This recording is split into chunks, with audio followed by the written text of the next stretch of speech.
Hello, je m'appelle Elsa et je suis Master Coach certifiée. Avec ce podcast, Un chemin vers soi, ma mission est de t'aider à mieux te comprendre et à t'accepter tel que tu es pour que tu puisses rayonner en toute authenticité. Je suis profondément convaincue qu'on a tous en nous une lumière qui ne demande qu'à briller.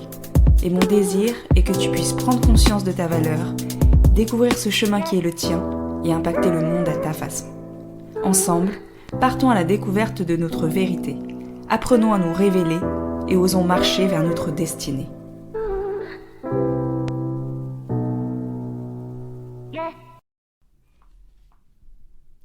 Bonjour à tous et bienvenue dans l'épisode 9 du podcast Un chemin vers soi. Alors aujourd'hui, j'avais envie d'évoquer avec toi ce que c'est que le coaching, à quoi ça sert finalement. Il y a quelques années, avant que je ne découvre le coaching de vie et sa puissance, j'étais incapable de faire la moitié des choses que je fais aujourd'hui. Ce podcast notamment. J'en aurais vraiment été incapable. Parce que j'aurais eu trop peur, et cette peur m'aurait paralysée. Je me serais arrêtée sur le regard des gens, la peur d'être jugée, de ne pas apporter assez de valeur, de ne pas proposer un podcast parfait finalement. Mais ça, c'était avant. Le coaching te permet d'aller définir ce qui est vraiment important pour toi, d'aller puiser dedans pour en retirer toute l'énergie, toute la force dont tu as besoin et qui te permet plus facilement de sortir de ta zone de confort. Grâce au coaching, j'ai des outils pour apprivoiser ma peur, pour lâcher mon perfectionnisme ou encore pour favoriser l'atteinte de mes objectifs. Mais le coaching, c'est bien plus qu'une histoire d'outils. Lors d'un accompagnement, une relation va se construire entre le coach et le coaché. Et cette relation-là, elle est spéciale. En fait, contrairement à ce qu'on peut croire, c'est une relation d'égal à égal. Le coach n'est pas en position haute. Il n'est pas en position de sachant.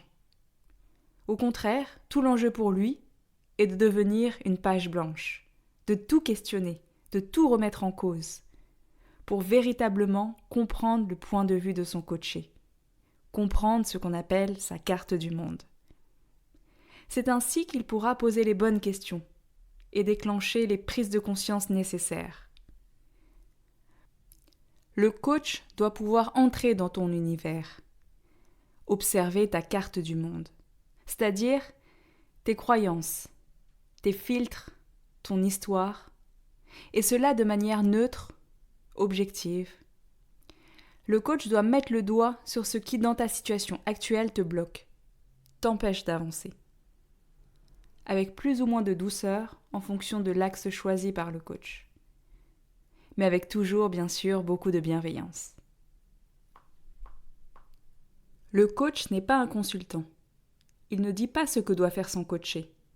Car n'étant pas lui, bien souvent, il ne sait pas ce qui est bon pour lui. Seul le coaché le sait. Même si avant le coaching, il n'en est pas vraiment conscient.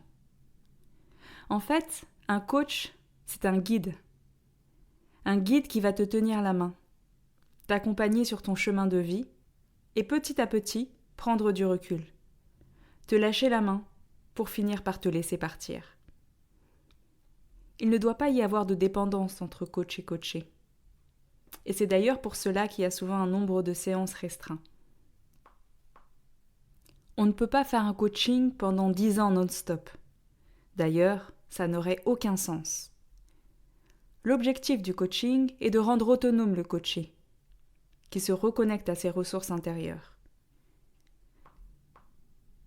Quand j'ai démarré ma formation de coach, et peut-être encore aujourd'hui d'ailleurs, mon entourage proche avait du mal à comprendre ce qu'était le coaching. J'aurais tendance à dire que, pour le comprendre vraiment, il faut le vivre. Un coaching, ça se vit, ça ne se raconte pas. Mes proches imaginaient très bien ce qu'est un coach sportif. Et du coup, ils plaquaient cette image pour coach de vie. Du coup, ils avaient la sensation que j'allais, à la manière d'un consultant ou d'un coach sportif, donner des conseils sur telle ou telle chose, sur tel ou tel sujet lié au développement personnel. En vrai, oui, je peux le faire. Et je le fais d'ailleurs dans mon contenu gratuit, dans ce podcast ou sur mon Instagram. Mais un coaching, c'est différent. Lors d'un coaching, j'accompagne mes coachés à trouver en eux leurs propres ressources.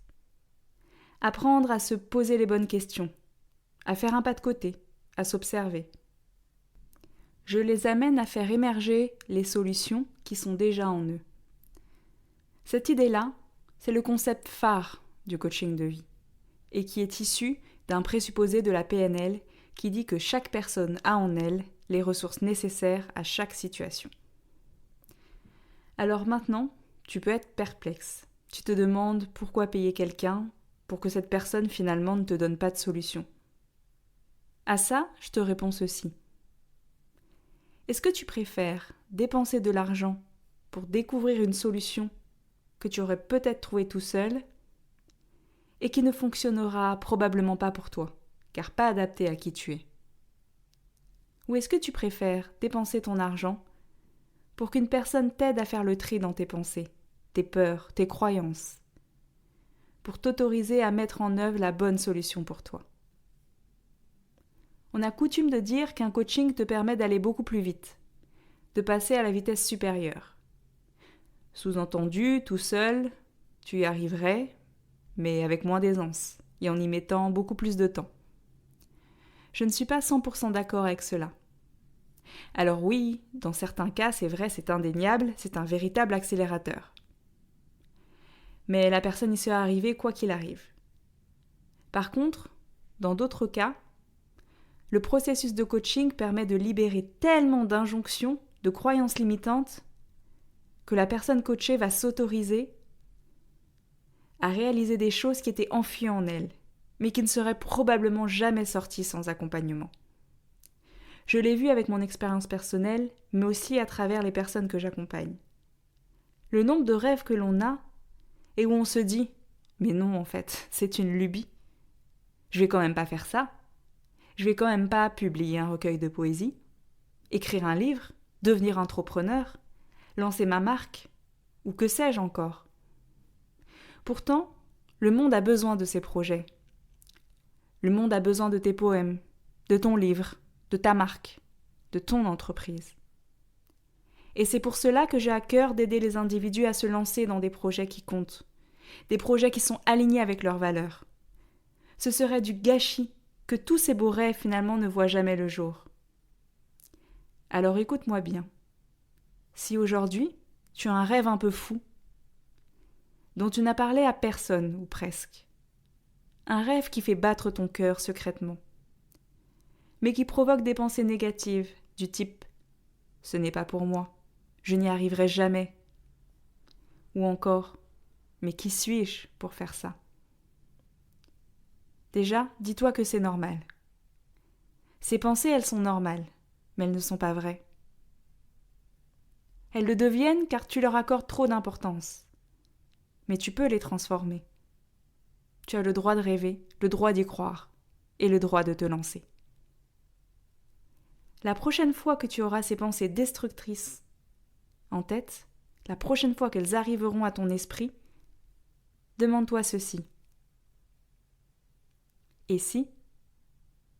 Et si ça marchait? Et si j'en étais capable? Et si? Tout simplement. On arrive à la fin de ce podcast et j'espère t'avoir convaincu du bienfait de réaliser un coaching. J'ai volontairement été un peu verbeuse, mais j'ai voulu te raconter une histoire. Mais je terminerai quand même par quelque chose d'un peu plus académique, ce qui fera un très bon résumé. Voilà donc une liste non exhaustive des bienfaits provoqués par un accompagnement de coaching. Le coaching te permettra d'avoir une meilleure connaissance de toi, notamment au niveau de tes valeurs, de tes besoins, de tes forces, de tes ressources, même de tes émotions. Un accompagnement te permettra de booster les 3 composantes de l'estime de toi, à savoir l'image de soi, l'amour de soi et la confiance en soi. Tu seras aussi également plus à l'aise dans ta communication avec les autres. Tu seras plus au clair sur ce que tu veux dans ta vie et sur comment l'obtenir. Tu seras plus aligné avec ton toi véritable et donc beaucoup plus sereine. La liste peut être encore très longue, mais je vais m'arrêter là. Si tu as la moindre question sur ce qu'est le coaching ou comment se déroule un accompagnement avec moi, je t'invite à me contacter directement via mon Instagram, Elsa King Johnson, ou à réserver un appel découverte offert avec moi. À très bientôt.